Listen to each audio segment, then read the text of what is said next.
Time now for another vlog. And if you have a vlog suggestion that I've yet to do, be sure and check the playlist on the vlogs channel first. Feel free and send your vlog topics my way via the comment section, Facebook, Twitter, Discord, all the media to the Go Burns Nation linked in the description section. And if you have a suggestion and you'd like to keep anonymous, I do that too. DM that to me via Twitter, Facebook, or Discord, and just let me know that you want to keep it anonymous. All right, so what's with the big hole that we're just flying past? You're probably wondering, what's with that? What does that have to do with this vlog? In case you were wondering, there's a hole in the ground. In Grand Theft Auto Online, it's kind of empty. Well, that's the idea. I try to be symbolic, I guess, in my vlogs. Not always, but there's always a bit of symbolism. So let's talk about emptiness, or empty, the idea of being empty. Now, this could be for several reasons. Not just because there's a hole in the ground, but it's, symbolic of life. Sometimes it happens, right? Whether you lack that significant other in your life, that boyfriend, the girlfriend, or you feel like you're just not realizing your full potential, or you have no idea what you're meant to do with your life, and maybe it's just simply you give so much at the end of the day, whether at work or school, and by the time the day's over, after all the blood and sweat and tears have been poured out, you feel empty. You feel like you gave and you got nothing back. You just feel this emptiness in you. And it could be for several reasons, which we'll go over. First off, yesterday, Mother's Day in the United States. And we did a vlog a year ago regarding my mom because some of you know, my mom passed away when I was very young. She was only 25 years old at the time. I was less than 2 years old, so I never knew my mom. The only thing I know about my mom is what other people have told me. And our lives are like a big giant jigsaw puzzle, right, of information and knowledge about us. And while you have a lot of the pieces of your life already in place, or you have a ways to go, some of you, depending on how far along this journey you are. But when it comes to like somebody else in your life, you also have a jigsaw puzzle for them. I don't know why we're going this route. Let's just work with me on this. All right. So for like people you know, like a family member or a friend, someone that matters to you, you have these pieces that you know about this person and you've got them put together. You may not know everything about them. You may not have that jigsaw puzzle at 100%. But when it comes to my mom, for example, it's much lower because I only know a little bit about her. And everything I do know about her is from what other people have told me. And so Mother's Day, I go over to my grandma's house. Fortunately, one of my grandmas is still alive, my dad's mom. And she's in her 90s. She's still kicking. She even emails people. She likes to email. And on her computer screen, her fonts are huge. Because she's older. And it was kind of cool. Also bittersweet at the same time because my dad's also gone. He's been gone nearly 2 years now. Another reason why I go to these events is to kind of be there, I guess, carrying the torch, the torch of, my dad who's no longer able to. So his brothers, his sisters are there. Several of my cousins were there. And, we had brunch. My aunts fixed a meal. And, I hanged out for like an hour before I moseyed off. But, at the same time, it was cool because they still have their mom. And, we still have her grandma. And if it wasn't for grandma, I wouldn't be here. And if it wasn't for my mom and my dad, I wouldn't be here. And despite the fact that I do have this lifelong emptiness in my life because of the fact that I didn't grow up with my mom, I wish I did, but I didn't. At the same time, because of my mom, I am here. Because if we go by DNA, half my DNA is hers, half my DNA is my dad's. They conceived me. That's just science. It's science. So even though I'm empty in one capacity regarding my mom, another part of me is not so empty because I am my mom's legacy, just like myself and my sisters are my dad's legacy because my dad did remarry after mom passed away. And eventually I had a few sisters come out of that conception. And I'm very grateful for my sisters. They mean a lot to me. Like my pets, family members, a few friends, and of course, you all, my awesome viewers, subscribers, and fans, you do help fill the void whenever it comes to emptiness and loneliness. So I'm very appreciative to all of you. And that's the point. That's what we're talking about. Recognizing the fact that at some times in our lives, it does feel empty. It does feel like you don't have somebody. And I'm not saying that I'm the only one that's had bad cards handed to me. I'm sure you have too. While I grew up without my mom, there are probably some of you that grew up without a father, or maybe didn't even have either biological parent. Maybe you were raised by your grandparents or raised by foster parents. So, yeah, I mean, it's unfortunate that that happened to me, and it's something I've had to live with my entire life. I'm not the only one that's had bad cards dealt to me. And that's something I always have to be mindful of. And sorry, Mini Cooper driver. Fortunately, it's only in a video game. That's why I vlog in video games and not in real life. In real life, like I mentioned, believe it or not, I know I said this before, truth be told, I'm actually a decent driver. But better safe than sorry, so that's why we vlog in a video game instead of in real life. Plus, I don't feel like buying a GoPro. It's a few more bucks. I could probably do it, but then again, maybe not. So yeah, I mean, I am grateful for the fact that even though I don't have my mom, and I don't have my own personal memories of her, I do feel like at least I have a few small pieces of a jigsaw puzzle regarding my mom. So I know a few things about her. I know she was nice. I know she was very artistic. She liked to paint. She liked poetry, for example. And I think a lot of her creative skills are something that I've picked up on naturally because of the fact that I like to create as well. I don't paint. I couldn't write a poem worth a damn, but I do like to make content on YouTube. So a part of my mom, even though she's not with me, did kind of sort of rub off on me. Plus her nice gene. From what everyone's told me, she was extremely nice. And I don't know if that's because, maybe her real parents, because she was adopted. Maybe her real parents are Canadian. I don't know, because I hear Canadians are nice. I have no idea. But at the same time, I also have some of my dad's humor, and my dad's temper, because my dad would get mad every now and then. And so I got a little bit of both. And maybe it's a balance I have, the good qualities and the bad qualities of both. And so even though my mom's gone, even though my dad's gone, and it does leave a void in my life on both regards, at the same time, there's part of them that's always going to be with me. Two-pronged for my dad. For one thing, DNA, same thing. And the other thing is the fact that, unlike my mom, I have memories of my dad, from growing up with him, the good days, the bad days, the days he made me laugh, the days that he terrified me whenever I did something bad and he pulled out the paddle. Well, in his case, a belt. But good days, bad days. And my dad wasn't perfect. But at the same time, there's no such thing as a perfect parent. I mean, the whole idea, the whole notion of a 1950s father or mother knows best, not true. Because we're all flawed. We all have made mistakes along the way. Now, the idea is, by the time you're a parent, you've learned enough from point A to point B, enough mistakes that you've made, enough wisdom you've gained to help you hopefully become a decent parent when the time comes. It doesn't always work out, but that's just the way it is. And if, hypothetically, I ever meet somebody and have a kid, hopefully I'm a decent parent to my kid. I'm not exactly the best pet owner, so maybe it's for the best if I don't have a kid. But, if it happens, it happens. First off, it does take two to tango, as they say. And as of right now, that's another empty void in my life, not having anybody. But at the same time, the positive there is one thing I've learned. Because most of my adult life, I've been single. I've been in a few relationships here and there. But I would say that if you would put the days that I was single, 18 to where I am now, which is technically when you become an adult when you're 18, to the days that I wasn't single, seeing somebody or in a relationship, I would say that those days that I was single stack up way, way, way, way higher. Hey, timing, right?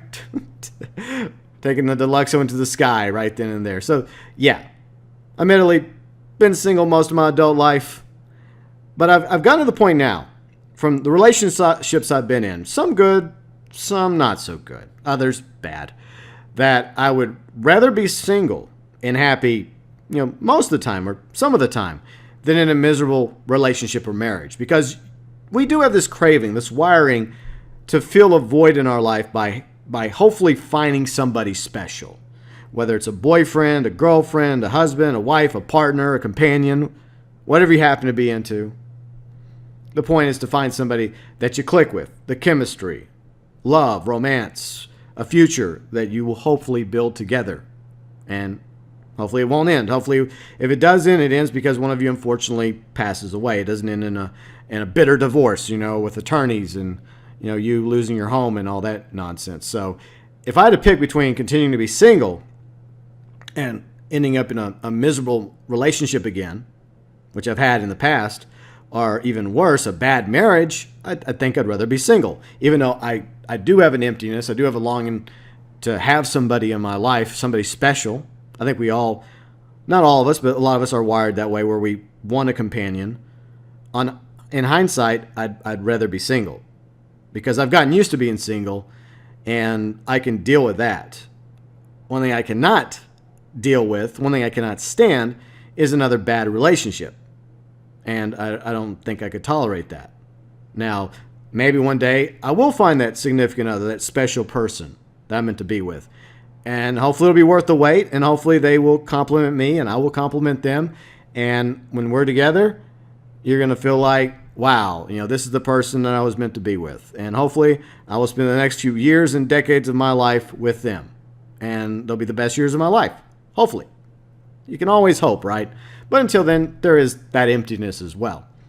The other emptiness has kind of happened recently to me, and it's regarding real life stuff, because I'm trying to move to Texas, and there's some speed bumps along the way, some things I have to take care of that's taken longer than planned. But it's just you got to focus on. Hey, Spider Monkey, a couple of my subs are in here. I forgot to go into a invite lobby. I went to a friend lobby, my mistake. It happens. Hopefully they'll behave. But anyway, so I still have a few real life things I got to take care of, project-wise, get done, loose ends to tie, before I'm able to start even think about relocating to Texas, to Central Texas, the hill country, in order to live closer to my two sisters. Hopefully one day I'll be able to realize that. The plan was somewhere in 2019. I don't know if that's going to happen or not, but you never know. But anyways, so that's another issue I have to deal with. The fact that it feels like some days that's taken longer than I wanted it to, and they're still pressuring me to move, and yet it's hard to make them understand why it's not going as smoothly or as fast as we were hoping it was going to happen, but it is what it is. Now, the other thing that has recently, besides that, made me feel somewhat empty is the fact that I do have a couple channels. Actually, I have more than a couple channels. I have the old political channel, which is still around, and I haven't posted anything on it in like a year. Maybe eventually I'll get back in the mood. I'll get political again one day. If I do, hopefully I'll have a cool idea, something different. But I have this channel, which currently has over 200 subscribers, which I'm awesome and grateful for. That surprises me. Hopefully you guys enjoy my vlogs, by the way. Hopefully they're inspirational. Hopefully they're at least entertaining for you. Hopefully they might even help some of you. I mean, that's kind of why I do it. I do it to get shit off my chest, and at the same time, hopefully help some people out, right? Now, the other channel, my gaming channel, some of you may have heard of that one. It's doing okay, I guess. We got, 6,700 subscribers. 6,750, I think. And Red Dead Redemption 2 information came out a few weeks ago. And I made a whole bunch of Red Dead Redemption 2 videos. And I'm very excited for Red Dead Redemption 2. I love the first one. And Revolver as well. Technically, Revolver is the first one, but I digress. And Red Dead Redemption 2 is coming out this fall. And, I made several videos going over all the information that came out. And we got some views. I think we got some new subscribers over there. And for some reason, one day, I stumbled across another YouTube channel. And I try not to be about competition, because there's other channels out there I actually like watching. And there's a few of them that are actually friends of mine. So I'm not about competition. I'm not about jealousy. I do what I do, and everyone else does what they do. If I didn't like watching other content, I wouldn't watch it. I would not be fans of other content creators if I was the jealous type. So I came across this channel, And yeah, way smaller than me. And if you go by like the first video they made, they've only been around making videos for like 4 weeks, even though the channel was established in, according to what I read, October 2015. Now, when I first saw the channel, it had like, 1.5, 1.6 thousand subscribers, but they were coming up on YouTube searches, right? Also making the same Red Dead Redemption 2 videos I was making. Maybe not exactly the same, but they were covering the same stuff I was and others were as well. But I noticed something that was bothering me. A channel with only 1,500, 1,600 subscribers, each of their videos was getting like a large amount of views, way higher than the subscriber count. And I always find that to be a little suspicious. Now, if you make content long enough, eventually you will make a video or a few viral videos that will gain you more views than what your channel currently has subscriber-wise. It's happened to me a few times over the years. It does transpire. But usually you end up averaging like a percentage of what your subscriber base is. And so for all your videos, and to be such a new channel like this individual, for their views to be so much higher than that subscriber number, and for that subscriber number in a matter of weeks to double from 1,500, 1,600 to, I think last time I checked, over like 3,500, it just feels very suspicious to me. It feels like something shady's going on. But at the same time, it's also possible that they just got lucky, that they just started making content at the right time, that one of their videos just happened to be in YouTube searches. People found it, they found the channel, and they've gotten this influx of subscribers and viewers. Despite the fact that I put a lot of effort, a lot of blood, sweat, and tears, and long hours making all those Red Dead Redemption 2 videos a couple weeks ago, I got views for them. But if you go by comparison, percentage-wise to views v subscribers, it was nowhere near as high as this guy. And so I'm sitting there going like, well, what the hell am I doing wrong? Either A, he's doing something shady, buying views, subscribers, likes, comments, and that actually is a thing, unfortunately. But let's just say he's not. Let's just say he's actually doing it legitimately and he just timed it right. And lucky him, YouTube just happened to put a spotlight on him for whatever rhyme or reason, analytics, and it's growing his channel. And I sat there doing the numbers in my head, and I'm like, you know what? It's very possible his channel, within a few weeks from now, could be bigger than my channel. The other channel, not the Vlogs channel. The Vlogs channel only has 200 subscribers, which, once again, very grateful for. So that was very disheartening for me to think about. Like I mentioned, I'm not about competition. I do what I do, but I am covering Red Dead Redemption 2, and I recognize that other channels, big and small, are covering it as well. And I just don't understand it. I mean, the growth should be well-rounded, right? Where this channel would grow a certain percentage, and then all these other channels would also grow a certain percentage. But for some reason, it's not working that way for me. So I don't know what I'm doing wrong. And it really does gut you a little. You sit there and you look at something you started off as a passion, a hobby, because I love gaming. I love making content, from everything I learned from my radio days, plus playing video games my whole life. And while this started off as a passion, a hobby, along the way, I've had people tell me, Go Burns, wow, you're amazing. I can't believe how good you are. I can't believe you only have this many subscribers. I honestly thought that you would have more subscribers. I think you will one day. I think one day you'll be big. But at the moment, I don't know what to do to get big. That's the problem. And I try not to let that get to me, because it can get to you, because that can drag you down if you focus on the negative. But it did. And it made me feel empty. It made me feel like I've put over 4 years into this channel, and why am I not getting the same type of response, view and growth-wise regarding Red Dead Redemption 2 that others are getting? So that was kind of like a punch to the gut for me. It really was. But then I was, moseying around in our Discord, which, by the way, has grown. We have a nice community in Discord, for the most part. I'm just kidding. And I see people having a conversation about things, posting memes and talking about this car or that thing that happened to them in Grand Theft Auto Online, or reaching a goal of 600 rank like Kane did the other day.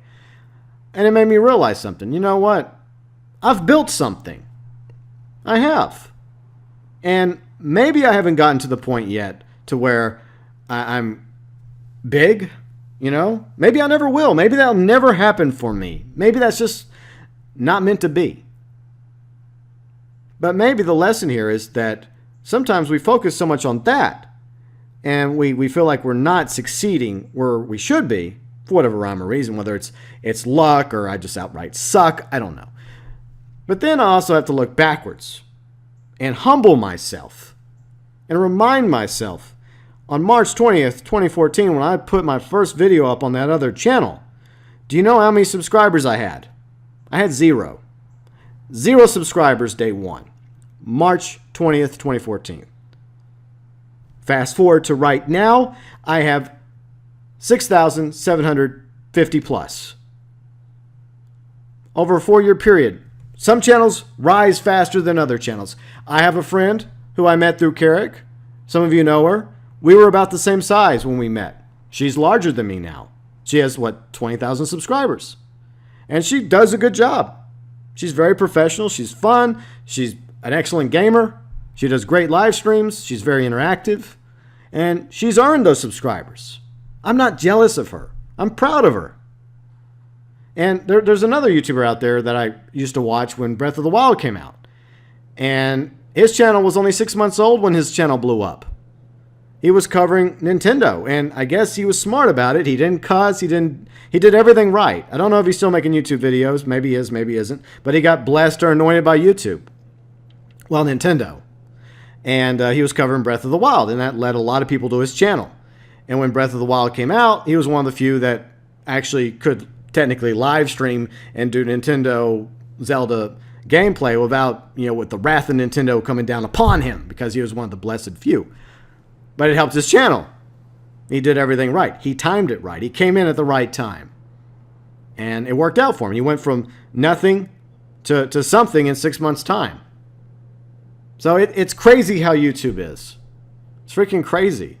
And so many people over the years have thought, okay, how do I grow my channel? How do I make my channel better? And I'm always thinking that. I'm always putting that in my head. Like, what am I doing wrong? What am I doing right? And I think the thing is, we should always focus on the positive. Focus less on the negative, because the negative will always drag us down. So yeah, I haven't gotten to the point where the channel has blown up yet. Maybe it never will. Or maybe I'll reach my 60,000 goal by year 5. That is a goal I have.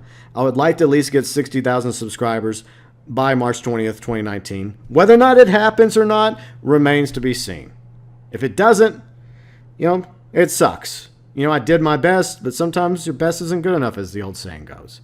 But maybe I'll reach 60,000 before then, or maybe I'll make it. Maybe by this fall when Red Dead Redemption 2 comes out and I start live streaming the hell out of that, and I'm having fun playing it, and people see them having fun, more people will find the channel. I don't know. I have no idea what the future will hold. I still enjoy making the content on the channel. I still enjoy playing video games. But at the same time, when you put so much into this channel, blood, sweat, and tears over the past 4 years, and you feel like it's not growing as fast as you want it to, yeah, it can get to you. But at the same time, I am extremely grateful for what I do have. I'm extremely appreciative of all my awesome viewers, subscribers, and fans. Whether you leave comments, or whether you're just lurking during my live streams, or you never leave a comment in any of my vlogs or any of my videos, you just enjoy watching my videos, I'm very, very fortunate to have all of you. And if I'm meant to grow, it'll happen. If not, I just can't worry about that. I can't let it get to me, because you see what it does to you. It just brings you down. And that's the point here. Don't let it bring you down. Don't let these things, whether it's a relationship or issues at school or work, bring you down. Things will get better. You just got to focus. You'll find your purpose. You'll find your reason. You'll find that special somebody one day if it's in the cards. But also, bear in mind that there are good things that are happening in our lives. Even if things are negative in the world. There's a lot of bad stuff going on in the world, but there's also some positive things. And that's something else we also have to appreciate and be very, very mindful of. And as the old saying goes, if you stare too long at the abyss, the emptiness. If you stare too long at that abyss, you know what happens? If you're not careful, the abyss will stare right back at you.